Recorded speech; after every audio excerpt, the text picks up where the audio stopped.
Hi guys! Welcome to our YouTube channel at Rexmon Monares Vlog! So for today's video guys is gagawa na naman tayo ng panibagong videos. So itong video na guys, nakagawa kami ngayon kasi day off namin together guys. Wala kasi kaming pasok ngayon kaya gagawa na lang kami ng video ngayon guys. So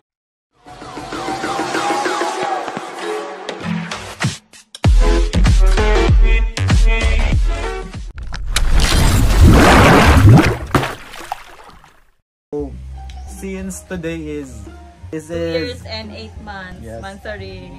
Thank you. So happy Mansari, my love.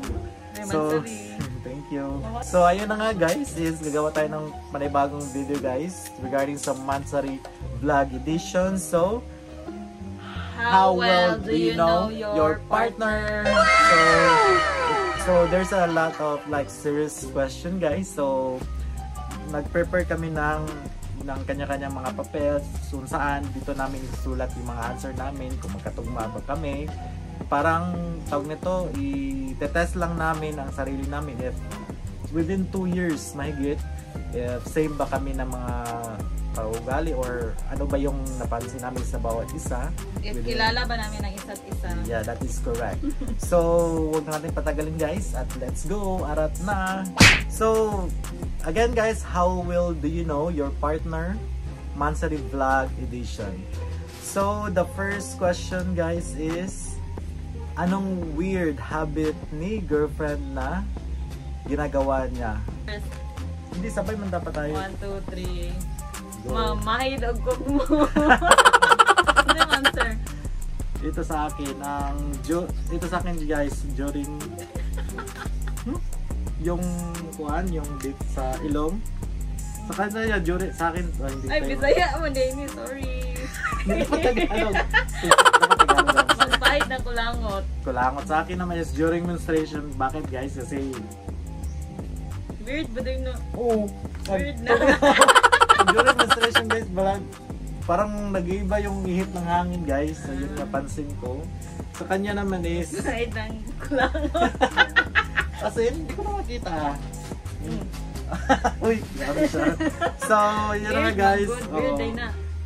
Next question is, anong ulam naman ang gusto ni girlfriend na kahit araw-arawin go lang siya? Yun na. So ito guys, parang common kasi ito guys. So every time while sinasagutan niya yung answer niya guys. So ako madali ko tong naisip guys kasi yun usually na kinakain namin pag every off magkasama kami. So just let me know if you're ready. 5, 4, 3, 2, 1. So sa akin is egg. Ikaw? Ang good, sinigang. Ha? Sinigang? Social naman. Usually pag day off. Kasi, Sinigang. bakit? Yan. Sinigang yung favorite ko na ulam. Pero mahal man siya. Sinigang. O yan kasi yung usually. Ako aman eh. Bakit mo favorite mo yung sinigang always? Wala lang, kasi mahilig ako sa mga asim. Tapos gusto ko yung sinigang. Like sinigang na baboy, pork. Same naman ang pork o baboy. Sa akin naman kasi egg kasi usually kinakain namin guys. Kasi mga 2 weeks ago kasi guys is sabi ko sa kanila mag-egg lang tayo always para at least healthy, tapos pang-diet daw. Pang-diet. So next question guys is, sino ang malakas humilik sa gabi? MJ! Me! Yes, alam ko yan guys kasi lakas ko talaga humilig eh, lalo na siguro pag sobrang pagod sa trabaho. Tapos minsan ikaw narinig kita maghumilig kagabi. Parang kagabi lakas mong humilig. Sure. Parang siguro sa pagod Yung sa sa'yo pagod. iba, parang nasa gubat. Grabe. So next question guys is, ano ang number 1 sa bucket list ni husband? Ay, husband Girlfriend mo pala kasi, ay, boyfriend mo pala Boyfriend. kasi soon to be husband, soon to be wife. So, ready na? 5, 4, 3, 2, 1. Anong answer mo? Naging millionaire. Maging millionaire. Maging millionaire. Sa akin, rides. Hindi ba kita din walang Bucket ride? list bang maging millionaire or Mm. bobo? Sa akin, bucket list guys, ride. Sa akin ang rides kasi may motor na kasi ako. Tapos gusto ko mag-rides all over the Davao. Like nung Tsabali ako. last okay lang yan, ano yung problema. Like last December nakapunta kami sa Mati City. So gusto ko talagang isa sa bucket list ko makapag-rides ng malayo. Kasama ko yung soon to be wife ko guys. So ikaw, bakit sabi mo naman na maging millionaire? Wala. Akala ko bucket list yung mga pangarap mo maging millionaire. Okay, okay. Isa rin dyan, guys. So, next question. Next question is, what is your girlfriend love language? Love language like, Love language. Like ano ba yun? physical touch, word of affirmation.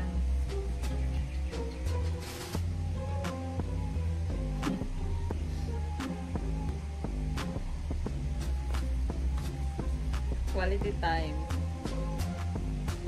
Love language. Sa akin naman is together, praying. Bakit nasabi mo naman quality time? Quality time kasi hindi tayo palagi nagsasama. So, nilook forward ko talaga yung quality time. Yun yung love language ko. Thank you. And sa akin naman guys is together praying. So every time guys na pagpapasok ko sa trabaho, magmotor, puntang trabaho, sabi niya talaga na isirado ang helmet, tapos pray before magmotor, punta sa trabaho. So yun yung ginagawa ko din guys. So yan yung ginagawa din namin guys. So next question is, ano ang childhood dream ni boyfriend?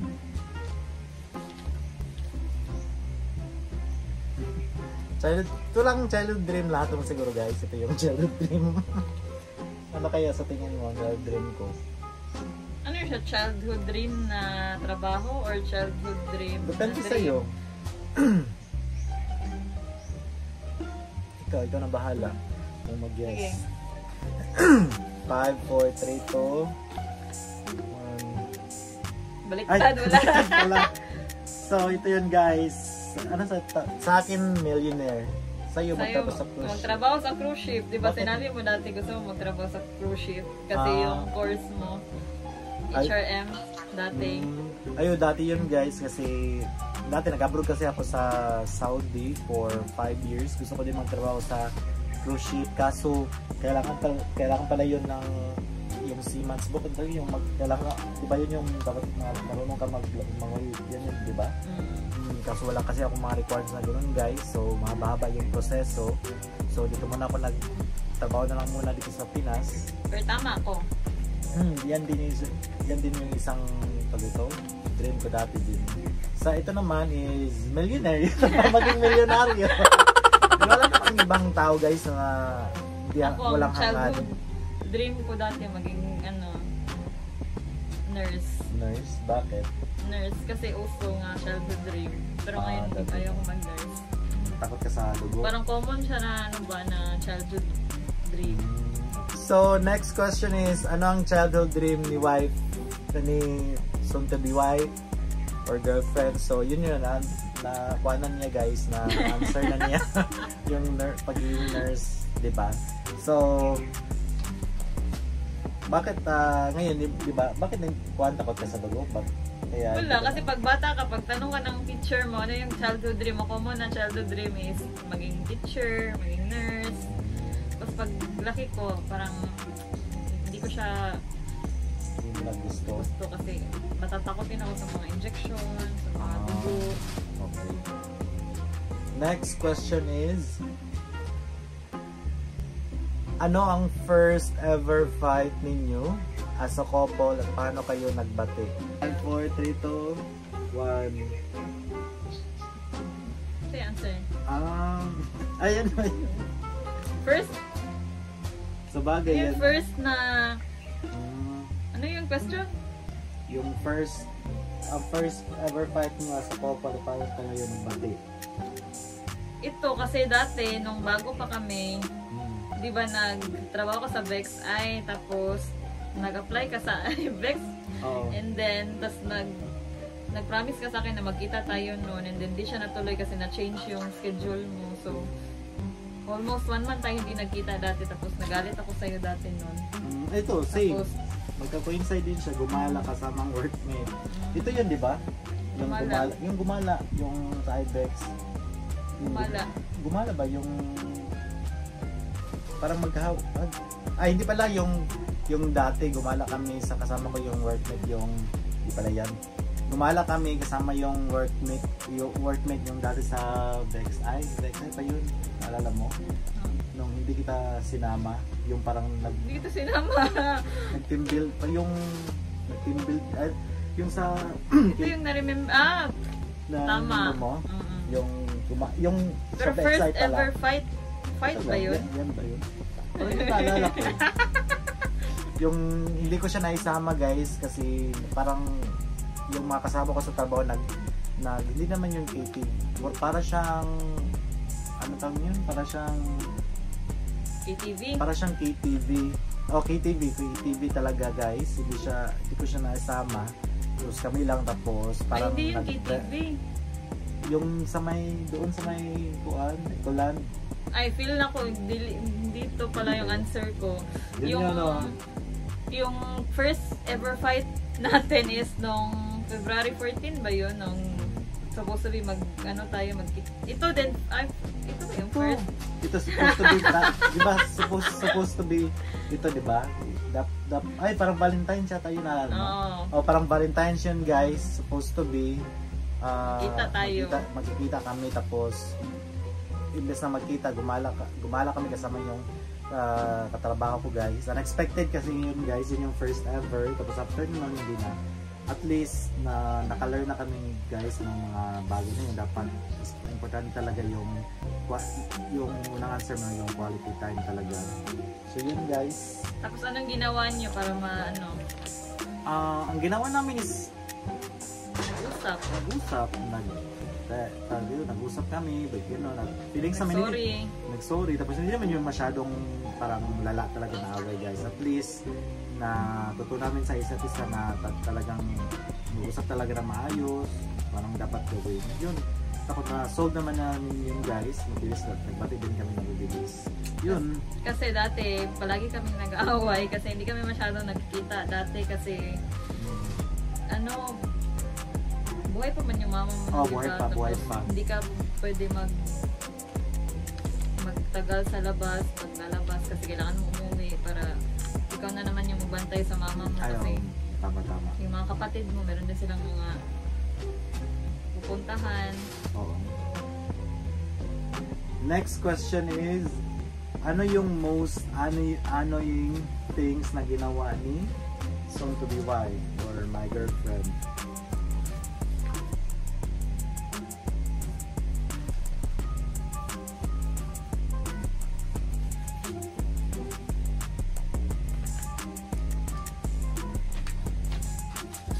One, two, three. Wait, 4, 3, go. Ano answer mo? Magkiliti sa kilikili. Same! Same. Kaya nga, kikilitin. Kasi yung kainaan ko guys is yung kikilitin ko sa kilikili. Kaso lahat ko yun. Pero mas mahilig ako guys na kilitin siya. Yeah. Kasi hindi siya kinikiliti agad. So, first time namin magkatama guys yung sagot. So, anong kwan? So, sir, plano natin ito. Pakasal pa ba tayo? Parang hindi naman tayo compatible. Massage, how well do you know your partner? Massage or cuddles?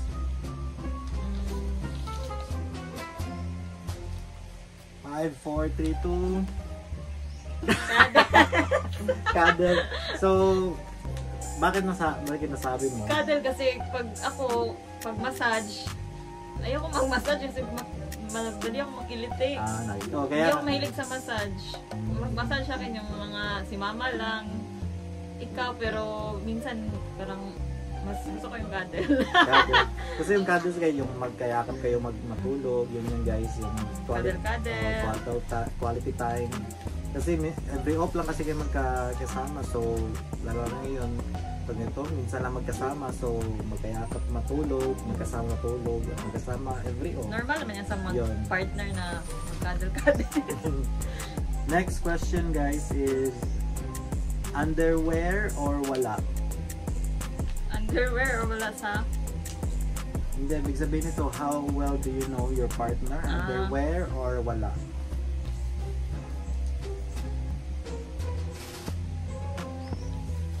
Five, 4, 3, 2, 1. Underwear. Underwear. Of course, like, pagka di mag-underwear. Ha? Mag-underwear dyan mo guys. Mag-underwear talaga guys kasi parang hindi naman comfortable guys pag hindi mag-underwear. Even though dati din, gusto ko talaga mag-underwear kasi mas comfortable may underwear. Even though matutulog ka lang guys. Bakit kasi walang underwear? Baka mapasukan ka ng mga sa mga langgam. Next question is, how well do you know your partner? What are your shared dreams for your future together?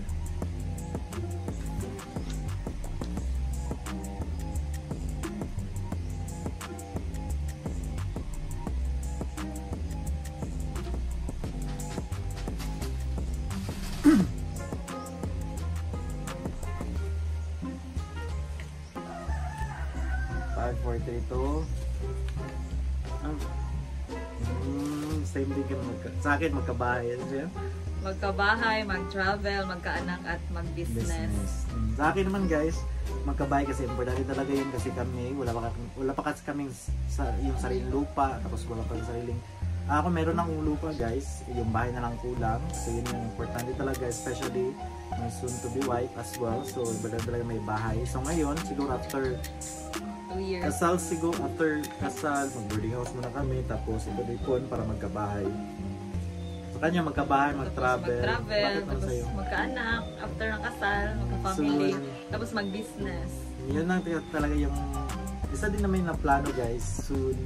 So ayun nga guys, tatapos namin yung mga question na how well do you know your partner. So after nito guys, parang kami, hindi na lang siguro kami magpakasal. Joke lang. Joke lang. So ayun nga guys, so yun yung mga sagot namin guys. At least yung iba nagkatugma within 2 years and mahigit namin na magkakilala as a couple, as soon to be wife and to be husband as well. So nag-enjoy ka ba sa video na yun? Sa vlog na to? Nag-enjoy. Diba? So ayun nga guys, for more latest video guys, don't forget to share our video guys at Rexman Monares Vlog. So hanggang sa muli guys, bye bye!